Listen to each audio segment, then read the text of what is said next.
लालू यादव तो खुलकर कह रहे हैं कि कोई माई का लाल नहीं है कि मेरे छोटे बेटे तेजस्वी प्रसाद यादव को 2025 के बिहार विधानसभा चुनाव में मुख्यमंत्री बनने से रोक दे। किस आधार पर?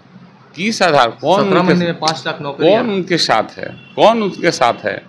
आज तुष्टीकरण की राजनीति कर रहे हैं। आज रोहिंग्याओं को, बांग्लादेशियों को, पाकिस्तानी घुसपैठियों का जब आइडेंटिफिकेशन हो रहा है, जांच किया जा रहा है, तो उनको दर्द हो रहा है।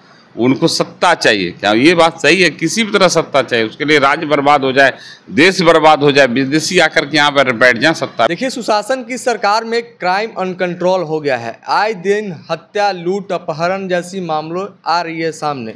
लेकिन जब लालू प्रसाद यादव की सरकार थी, उसको कहा जाता था कि जंगल राज है। एक भी हत्या, लूट, बलात्कार अगर हो जाए तो उसको जंगल राज का टैग दिया जाता था। लेकिन अब ये जो नीतीश कुमार के सरकार में हो रही है, सीधे तौर पर नेता प्रतिपक्ष तेजस्वी प्रसाद यादव सवाल खड़ा कर रहे हैं, ये कौन सा मंगल राज है। तमाम मसलों पे हम बातचीत करेंगे। बातचीत करने के लिए हमारे साथ इस वक्त भाजपा विधायक पीरपैंती से ललन पासवान है, इंजीनियर ललन पासवान है।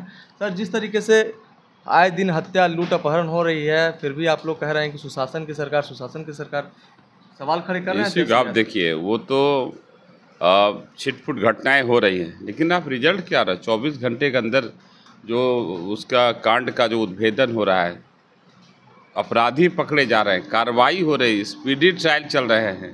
ये देखिए ना, ये कोई जो पूर्व की सरकार थी, जो उसमें जो है कि सत्ता संरक्षित, सरकार संरक्षित अपराध थे। यहाँ किसी को, अपराधियों को संरक्षण नहीं है, अपराधियों की सज़ा है। और 24 घंटे के अंदर जो उसके कांड का उद्भेदन हो रहा है और अपराधियों की गिरफ्तारी हो रही है, स्पीडी ट्रायल चला करके उसको समय पर जो है सज़ा दी जा रही है। बस जान लीजिए, पिछले 7 दिन में 25 घटनाओं से ज़्यादा सामने आया। कितने लोगों पर कार्रवाई हुई है? नहीं, सब पर। आप किसी घटना का आप देख लीजिए, किस घटना का 24 घंटे का उद्भेदन नहीं हुआ है। नालंदा कल युवा की हत्या कर दी गई, अभी तक अपराधी फरार है। छिटपुट घटनाएं हो रही है और कार्रवाई उस पर हो रही है, ठोस कार्रवाई हो रही है। ये सरकार संरक्षित जो अपराध नहीं है, ये सरकार संरक्षित नहीं है, ये अपराधी हैं। और अपराधी है तो अब जो है कि हमारी सुशासन की सरकार, एनडीए की सरकार 24 घंटे के अंदर अपराधियों तक पहुंच रही है। सुशासन बाबू तो अचेत है ना? तेजस्वी यादव कह रहे हैं कि सुशासन बाबू अचेता अवस्था में गए हुए हैं। और उनको क्या कहना है? कुछ तो कहेंगे ना। तो ऐसे ही बिहार चल रहा है, ऐसे लोगों को, लाखों लोगों को रोजगार मिल रहा है, ऐसे जो है लोगों का काम हो रहा है, सचेत हैं। अब ये आप देखिए कि किस तरह से यहाँ के दिव्यांग जन, वृद्ध जन, विधवा बहनों के आंसू पोंछने का सुशासन सरकार ने काम किया। 400 रुपये की पेंशन को बढ़ा के 1100 रुपया कर दिया। तेजस्वी यादव ने पहले वादा किया था ना, उसके वो कह रहे हैं कि हमारी लकीर पर रेंग रही है भाजपा। और वो अब हम पता है विपक्ष के लोग कुछ क्या कर रहे हैं, वो जासूसी करते हैं। उनका करना तो कुछ नहीं। उनके पास 15 साल सरकार रहा है, क्या क्या किया है? उनका काम है जासूसी करना। सरकार में घुसेंगे, पता करेंगे सरकार करना क्या चाह रही है। ये बजट सेशन में ही तय हो गया था कि हम लोग पेंशन को बढ़ाएंगे, और ये पता करते रहते कि सरकार क्या करने वाली है। बस वो कहीं से पता कर लेते जासूसी करके, अब फिर हम यही करेंगे, वही करेंगे। अरे सत्ता आएगी तब ना। आप कुछ नहीं, 15 साल आपको सत्ता देकर देख लिया सरकार ने, आप किस तरह से जो सत्ता संरक्षित अपराध थे यहाँ पर। और ये इनका सिर्फ है पता करना और फिर उसमें ये करना। तेजस्वी यादव कह रहे हैं कि बिहार में जो अपराधी है सम्राट बन चुके हैं और विजय हो चुके हैं। मतलब कि साफ तौर पर दोनों जो डिप्टी सीएम हैं, अपराध पर कुछ बोलने का उनको हक ही नहीं है। हक ही नहीं। कैसे कैसे अपराध हुए हैं, कौन कौन सा अपराध किए हैं। सत्ता संरक्षित अपराध नहीं हो रहे हैं, ठीक है ना। ये अपराधी हैं और अपराधी पर कार्रवाई हो रही है। अपराधी बिहार छोड़ करके भाग रहे हैं। यहाँ पर अपराध करके कोई बच नहीं सकता। अपराध सज़ा किस लिए है? सज़ा जो का प्रोविज़न है रिकवरी के लिए नहीं होता, रिबेट ही होता है। अगर किसी अपराध पर कड़ी सज़ा दी जाती तो अपराध पर अंकुश और कंट्रोल लगता है। डेटा निकाल के देखिए, हिस्ट्री निकाल के देखिए। वो भी तो यही बात कर रहे हैं कि एनसीआरबी का डेटा निकालिए और देखिए उसमें क्या है क्या नहीं है। पहले कितना अपराध होता था और अब कितना अपराध होता है। इसी राजधानी में आईएएस भी लगता था, आईएएस रोते थे, आईपीएस रोते थे। इसी में ला करके रखा जाता था। सरकार के यहाँ किडनैप करके लोगों को लाया जाता था, रखा जाता। ये सब कर्म नहीं है। नीतीश कुमार का गृह जिला भी सुरक्षित नहीं है, बाकी जिला हम क्या बोले। गृह जिला में एक आदमी पीछे पुलिस लगी नहीं है। अभी भी आप जान लीजिए, हमने जितना बिहार पुलिस ने बहाली किया है उतना किसी राज्य ने नहीं किया है। आज कीड़े मकोड़े से भी सस्ता हो चुकी है। देश में बिहार जो है नौकरी देने वाला राज्य हो गया है। इतनी बहाली हुई है किसी देश में नहीं हुई है, ठीक है ना, और किसी राज्य में इस तरह का नहीं हुआ है। तो विपक्ष का काम है बोलना, बोल रहे हैं विपक्ष, उनको कुछ बोलने के लिए नहीं है अभी। अच्छा, आप लोग नीतीश कुमार जो बिहार के मुख्यमंत्री हैं उनके करीबी विधायक में से माने जाते हैं, आप लोग मुलाकात भी करते रहते हैं बीच बीच में जाकर, लेकिन आप बताइए हमें कि क्या सही में नीतीश कुमार अच्छी अवस्था में है? सब कुछ सामान्य इतने अच्छे से चला रहे हैं, आगे भी 5 साल चलाएंगे।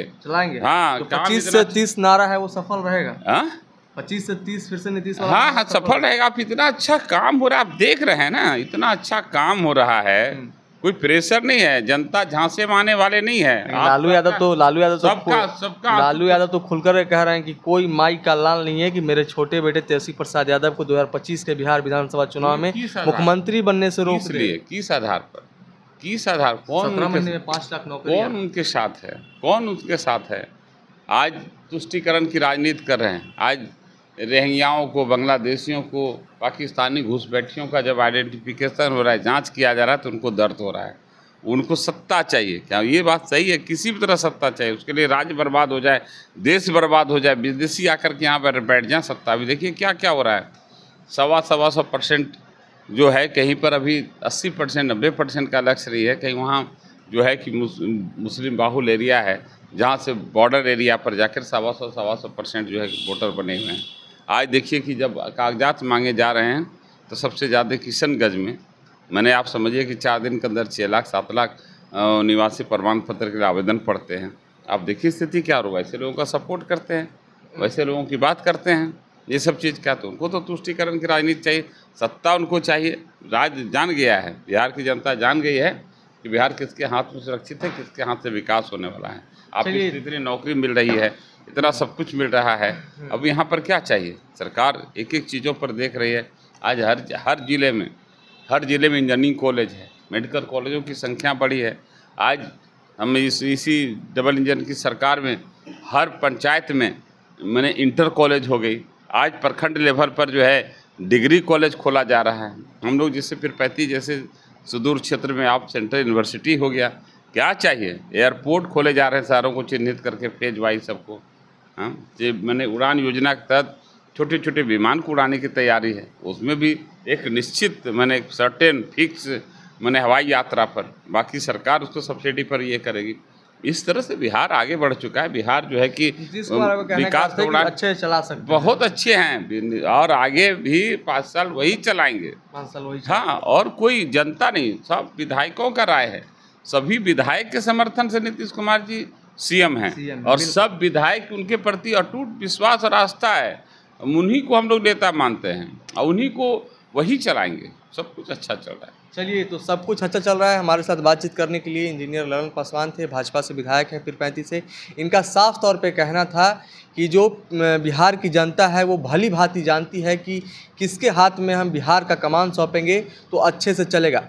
फिलहाल जो है कि 15 साल से बिहार की जनता ने नीतीश कुमार के हाथ में बिहार का कमान सौंपा है, उनके ऊपर उम्मीद जताई है और काफ़ी जो है कि उम्मीद के ऊपर नीतीश कुमार खरे भी उतरने का काम किया है। लेकिन जिस तरीके से विपक्ष लगातार कह रही है कि नीतीश कुमार अचेत अवस्था में है, लेकिन ललन पासवान का साफ तौर पर कहना है कि 25 से 30 फिर से नीतीश चल सकते हैं। खैर, आप क्या कुछ सोचते हैं हमारी बातचीत को लेकर के? आप अपनी प्रतिक्रिया कमेंट बॉक्स में जरूर दर्ज करें। तब तक के लिए देखते रहें the news hub. Panorama group, जो सोचता है वो करता है।